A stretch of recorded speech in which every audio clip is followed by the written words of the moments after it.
With that, welcome to the Siren podcast, Glenn Kirschner and my friend Michael Cohen. It's wonderful to see you. Thank you so much for joining me, kind of last minute in particular. Glenn, Michael, you and I talk pretty much every day now, so Yeah, thank you we for do. joining. Yeah, we were going to have another guest on this episode. Unfortunately, the time didn't work out, but I'm excited to talk to you both. Glenn, I have so many legal questions because there's so much going on right now. But I first and foremost, honest to God, want to check in with both of you and how you're doing, because what I'm hearing from my friends in the space right now is like this is a really tough moment. It's this week, last week, the Kimmel, cancellation, everything with Charlie Kirk. The words my friends are using are boxed in, and like hopeless. I don't know. How are you doing? I can go first. I'm energized. You Yeah. know, they can all kiss my you know what. I'm energized because here's the thing, Joe. We have to hit rock bottom before we, I think, galvanize and before we begin to dig out. And we have not hit rock bottom, but Donald Trump is like taking us all on a race to rock bottom, particularly with the way he's now abusing the First Amendment. And unfortunately, the ABC Newses and the Disneys of the world are not stepping up. They're not fighting the monster. They're feeding the monster. When you feed the monster, you make the monster stronger. You have to starve him. You have to expose his weaknesses. And that's why, listen, I can't wait to hit rock bottom because maybe that's when we can get to 3.5% of the American population that experts on autocracy say is what we need to really begin to dethrone this wannabe dictator. So I don't want to see fewer outrages. I know that sounds counterintuitive. I want to see more outrages more quickly. I tell you, I can't begin to describe how pissed off I am that they're also now they're going into the social media posts of military members to see who said something about Charlie Kirk that they don't like. They're using it as a pretext to start to dislodge some amazing military commanders. I was active duty Army 6.5 years. Don't F with the military, right? So I want to see these outrages because I think that will galvanize us. And that's when we're going to, really get out there in numbers that matter. Amen to all of that. Michael, what about you? Yeah, I have a little bit of a different perspective. I agree with everything Glenn says, except for the fact that we're not galvanized. In fact, forgetting about as a divided country, the divisiveness that exists between the Republican and the Democratic Party, there is a massive divide within the Democratic Party itself. As you know, Jojo, because we talk about this all the time, I am, to say, furious with our DNC, with this new chair, Ken Martin, who I think is as worthless as his predecessor, Jamie Harrison. We have no message. If our message for 2026 is going to be Donald bad, we good, that's not going to work for us. It's not going to bring out the apathetic. It's not going to bring out the 90 million Americans that chose not to vote in the last election. And you know what? When you have a third of the population, 1/3 of the voting population saying, I can't vote for Donald Trump, but on the same token, I cannot vote for a black woman, we have a real serious problem that exceeds the authoritarianism that this administration is trying to impose upon us. Yeah, I hear what you're saying 100%. Although I will say, to Glenn's point about this being a galvanizing moment, one of the bellwethers for me in my life are what are my girlfriends talking about, right? Like my best friends in the world are not political. Like they're not, they don't get into the weeds on all this stuff. They couldn't probably tell you who the Speaker of the House is if you asked them, right? They just don't care about that shit. This, however, like the Epstein stuff, this thing with Kimmel and all the stuff with Charlie Kirk, this has pierced that like this is just politics bubble, and it's actually galvanized my girlfriends who, like I said, they're Democrats. They voted for Kamala, but we don't talk about this stuff. This is something they're talking about. They are first of all, everyone was outraged and disgusted by what happened to Charlie Kirk because nobody wants political violence like that at all, right? And rightfully so. And rightfully so. But I would say that the thing that happened with Kimmel, and to your point, Glenn, how they're using what happened to Charlie Kirk as a pretext to shut down speech they don't like. My girlfriends are like, this is bullshit. And so I will say that's firing me up in a different way. And it's giving me a little bit of hope that maybe more people are like, oh, shit. See, like, you know the problem, we need to do Jojo? more. Yeah, you know the problem? When you're talking about, as Glenn did, galvanizing our party together, with all due respect, Justice Matters and Siren and my Michael Cohen raw and unfiltered or mea culpa, we're doing more to galvanize the Democrats than they are.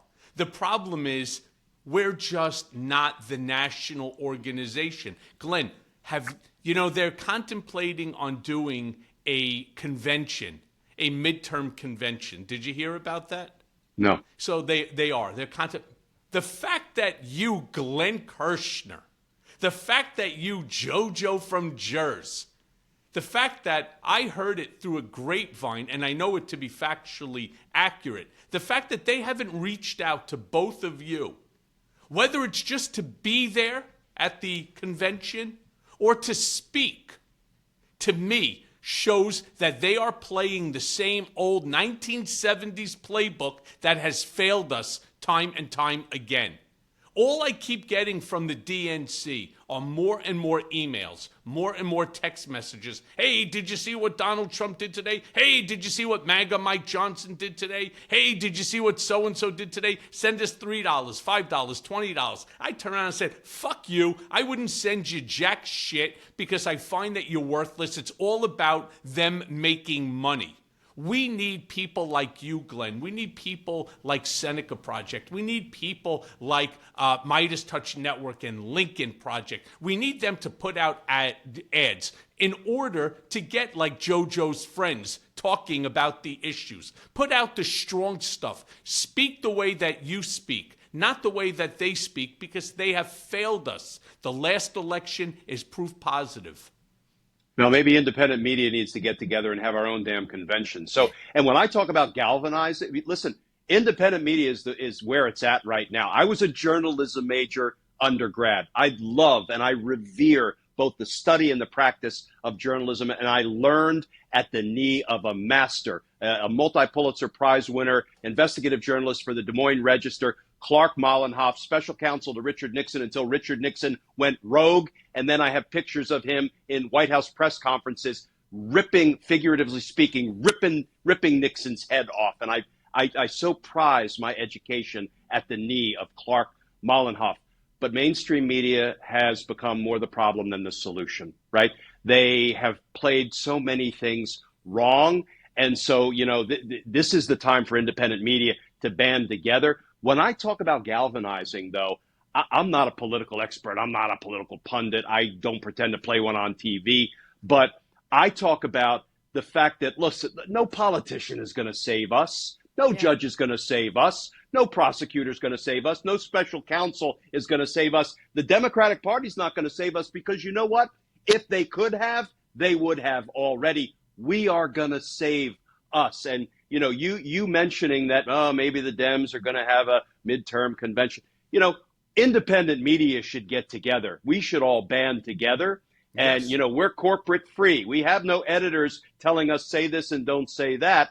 Maybe we should band together and make a push because, we are going to be part of that galvanizing force, not traditional politics. You know what we don't have also?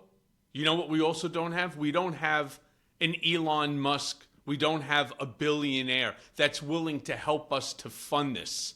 That's what we don't have. How many times do you hear everybody saying, hey, we need your support.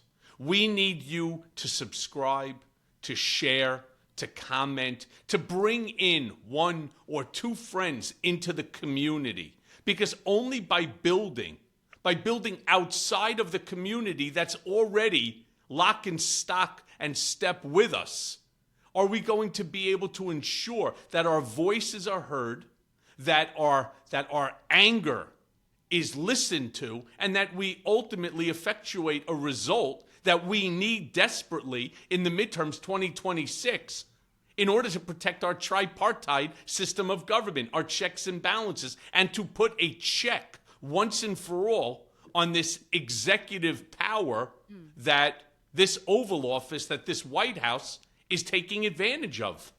Glenn, let me ask you to that question. Actually, I have people in my circle who also say like there's nothing we can do. Like these overreaches of power. I mean, this desecration of the Constitution. I mean, we can even talk about specific cases like the New York Times was thrown out, but whether or not what the FCC just did to Jimmy Kimmel is allowed. But what do you say to people who are like, well, that's it, game over? I mean, you the calls coming from inside the House. They have all the power. They control everything. There's nothing we can do to stop him. It's done. What do you say to those people?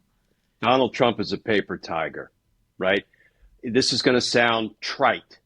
When we fight, we win. But we have to fight. For gosh sakes, Guatemalan children just fought through counsel, some great counsel that they had. Guatemalan unaccompanied minors just fought and won. Not only did they win, they got a Trump-appointed judge, Tim Kelly, used to be a prosecutor in my old office. I think he's an honest broker of the facts and the law, even though he's a Trump appointee. And he said the arguments that were made by the Trump administration and the Department of Justice crumbled like a house of cards, and the Guatemalan children won. If Guatemalan children can stand up and fight unlawful and unconstitutional deportations, why can't we? Law firms that stand up and fight win. They beat the pants off Donald Trump. I know I shouldn't use that particular phrase because it's an ugly image, but they whooped Donald Trump in court, all four law firms. The law firms that gave up, that crawled in on their distended white bellies into the Oval Office and gave the bully their lunch money without a fight, they're having clients flee from them. When we fight, we win. Listen, don't be an ABC News and don't be a Disney. Don't be a CBS. Be, an organization that stands up. Don't be the LA Times or the Washington Post. Be the New York Times and the Wall Street Journal. Talk about diverse opinions, but they're fighting the monster and they're beating the monster. Don't be Columbia, be Harvard, or even better yet, right up the street from where I am, be George Mason.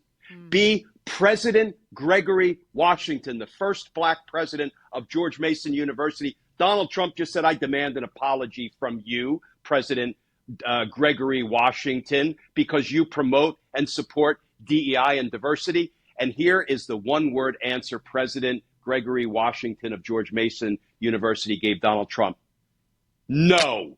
Yeah, that's the way. Be George Mason. Don't be Columbia. We are not powerless. When we stand up, we win. He's the paper tiger. Guess what? I have been keenly plugged into what's going on at the U.S. Attorney's Office for the Eastern District of Virginia. I have lots of friends there. Yeah. And Donald Trump is on the verge of firing a U.S. attorney that he appointed. Why?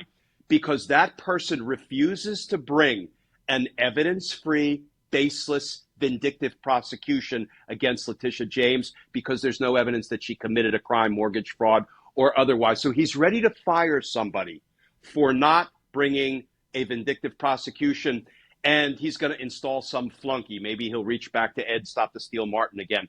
Here's the thing, Joe.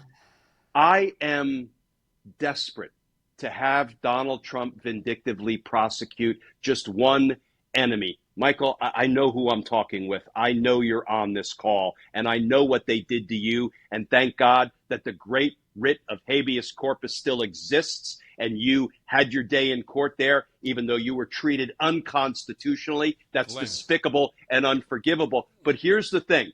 Donald Trump has been threatening to prosecute people for 10 years. Hillary Clinton, I'm going to lock her up, lock her up, lock her up, lock her up. You never locked her up. Now he's got a list of dozens and dozens of people he's going to prosecute. Letitia James is on that hit list right now.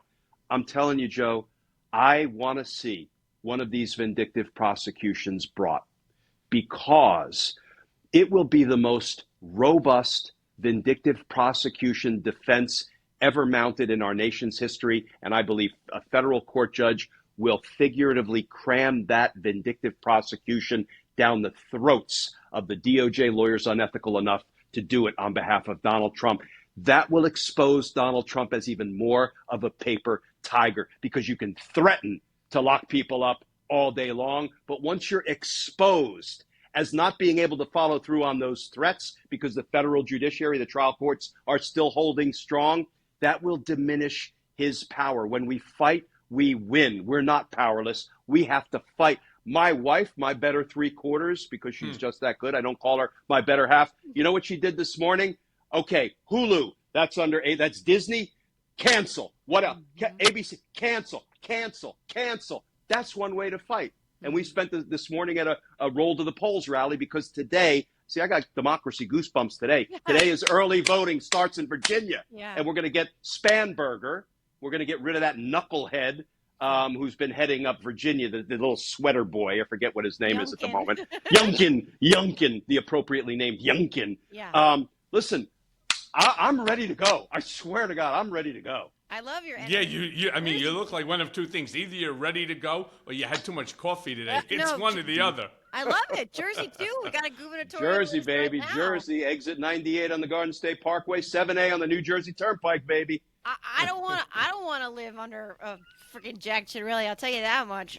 Give me Mikey Sherrill all day long. Like, I'm fired up too. And before I let you go, though, like, I would be remiss if I couldn't ask you about this, because this is another thing my friends talk about, Epstein, right? So speaking of Wait. They're not talking about me?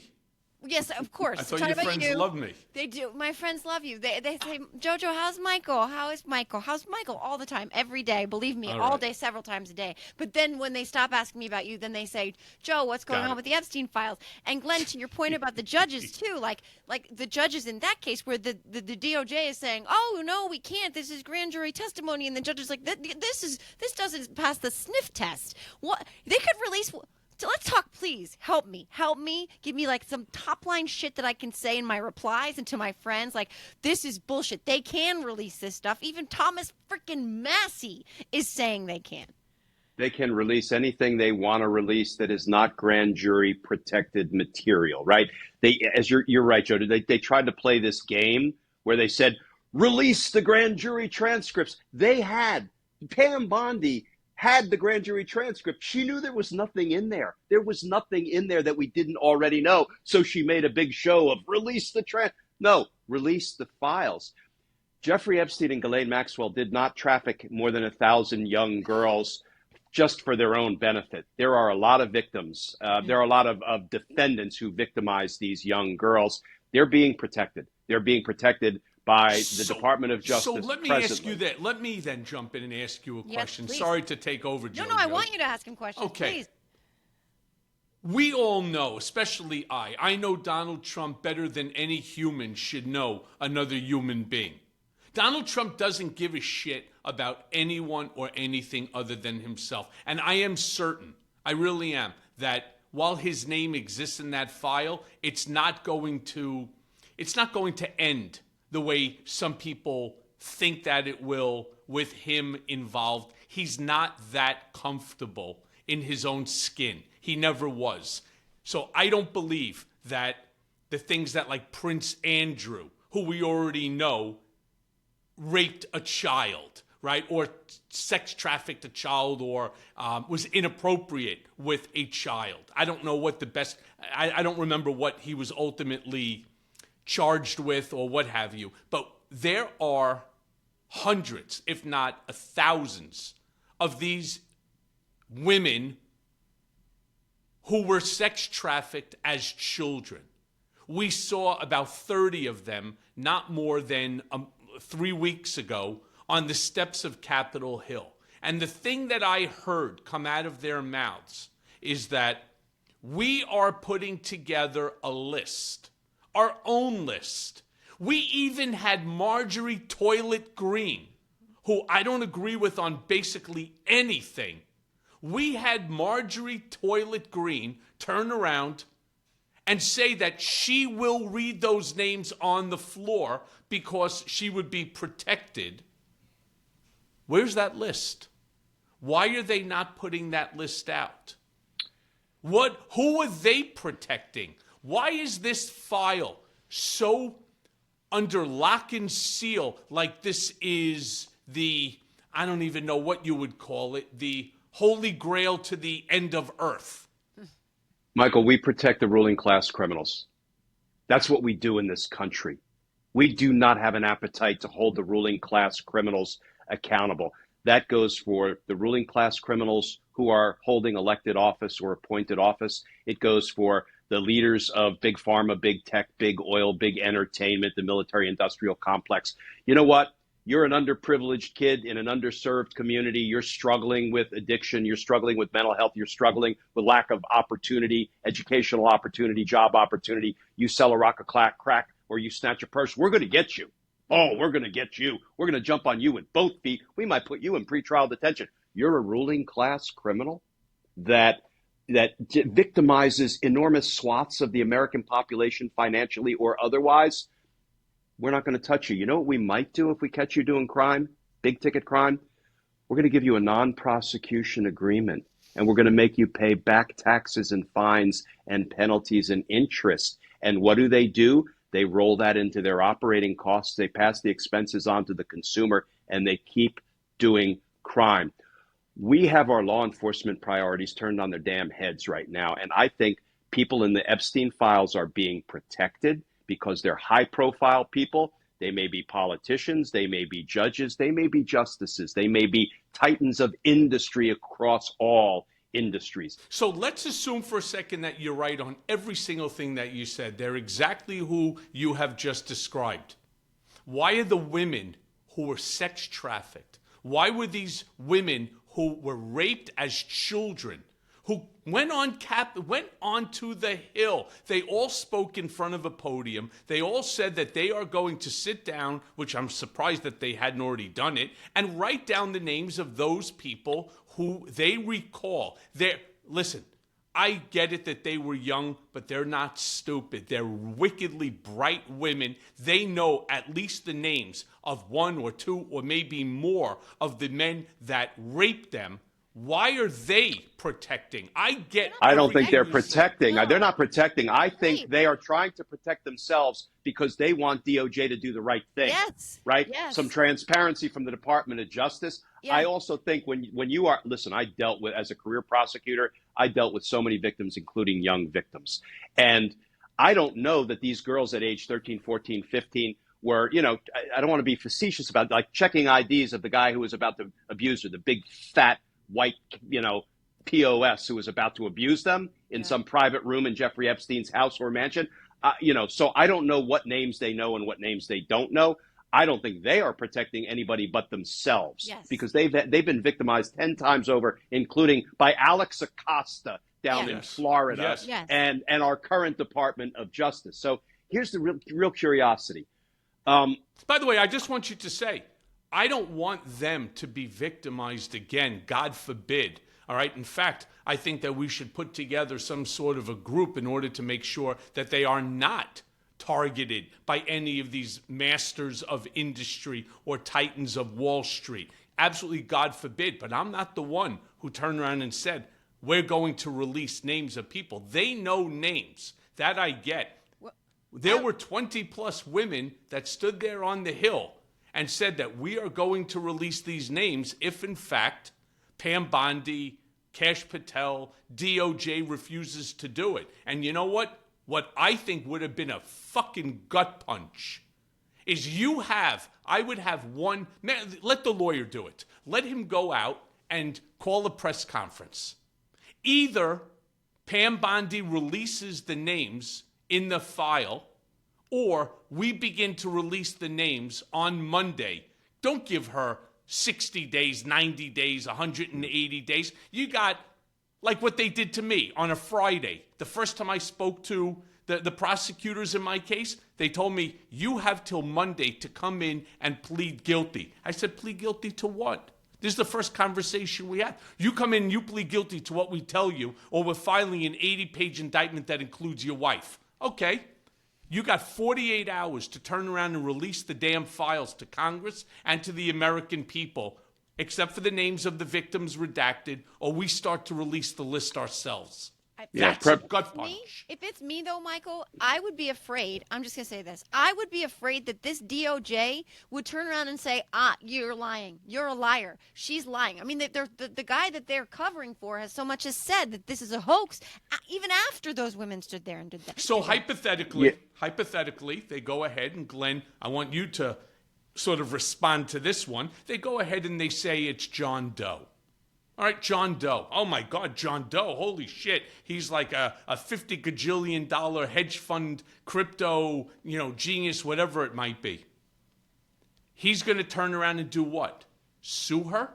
Really? You're going to put yourself up on a deposition? No, but I think the victims by somebody like Glenn Kirschner? Good freaking luck to you. I think the victims will be left twisting in the wind because without the corroboration that is contained in the DOJ files, these women are going to be, hung out to dry if they are the ones who have to start offering the names. I'm with you. I mean, I like the idea of them offering the names if they're comfortable doing it and pressure burst pipes, put some deadlines on this stuff. But the people that I challenge are the people inside the Department of Justice. Right. For example, Maureen Comey, a storied prosecutor in the Southern District of New York, U.S. Attorney's Office. She knows where all the Maxwell and Epstein bodies are buried, figuratively speaking. This is somebody who could speak out without violating any 6E secrecy rules, right? There are good men and women still inside the Department of Justice who are struggling mightily under Pam Bondi and Todd Blanche. These are the people who need to stand up and speak out. And let me just put a bug in everybody's ear about September 30th, because there are people who took the fork in the road buyout email who were federal government employees and prosecutors. They're on the payroll until September 30th. There is already a movement underway that come October 1, they're going to start to begin to speak about what they saw inside government. We need more of that. Every damn DOJ employee should be a whistleblower, every last one. Yeah, well, we know the risks that come with that. We know the risks that come with that.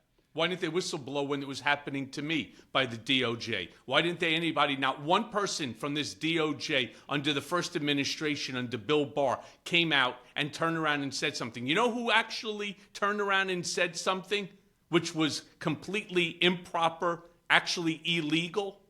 Was Jeffrey Berman, who was the head of the criminal division for the Southern District of New York, who recused himself in my case, which is what allowed Robert Kazami to become the acting head.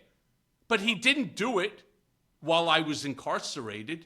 He did it in a fucking book in order to generate some interest in that worthless piece of shit. He did it that way in order to make money. Yeah. This is what we're dealing with. Well, to that end, what now we have different circumstances where because they took the fork in the road letter and they're not getting their jobs back, what would preclude them? What would prevent them at this point now from actually speaking out and saying, this is what I saw, this is what I participated in, this is what's going on over there? FBI agents too. I mean, can they do that as well? So this is the Secret Service, et cetera. All of these people who've been kicked out. I mean, maybe, Michael, to your point, we can stop repeating this bullshit history where they perpetuate these abuses of power because they're afraid or God knows what, or because that's they all that I'm money. Fighting for. Well, that's all that Glenn is fighting for. That's all that you're fighting for, to make sure that the American people don't lose our constitutional rights. And what was done to me should never happen to another person again. But here's the saddest part. It is happening every single day now. Glenn, how do we get them? How do we get them to come and speak out? And what's the danger to them? Listen, cowardice is courageous, but so is courage, right? And these people are on the books. They're still federal government employees. They took the deferred separation package. So they're still federal government employees until September 30th. So I know there are a lot of them who are prepared to speak out once they separate from government. So let's hope we start to get, more courage and less cowardice. But from my perspective, everybody inside of government ought to be speaking out because, there are strength in numbers. And that's why I say we all have to fight. If we are all willing to fight, we're going to win. If only a few of us are willing to fight, they can beat us down. They can beat us down one by one, but they can't beat us down by the hundreds of thousands or millions. And that's what we need to get to. And that's why I believe we need more abuses quicker, because that is the only thing that may inspire us. And if we're not inspired, we're going to lose it all. And I believe we need more Glenn Kirschners and more JoJos. That's actually what I believe, because I don't think that there are enough. I really don't. I believe that every time that the GOP sends out another talking head, another sycophant, another enabler, another, surrogate, they manage to hold them. They manage to capture them. It's like a cult. Mm-hmm. We need to create the same thing, but we need to do it based upon reality, the Constitution, peace, love, diversity. We need to do it all, and we have right on our side. Yes, we have the issues on our side. We have decency on our side. We have democracy on our side. And I am grateful for both of you. I'm so glad that I got a chance to talk to you both at the same time today. It is fascinating to me to see how people are navigating this moment, and the two of you are meeting this moment in extraordinary fashion, and I'm extremely grateful for that. So thank you to Glenn Kirschner. Thank you to Michael Cohen for joining me on the Siren podcast. I'll see you guys next time. Thanks, JoJo. Thanks.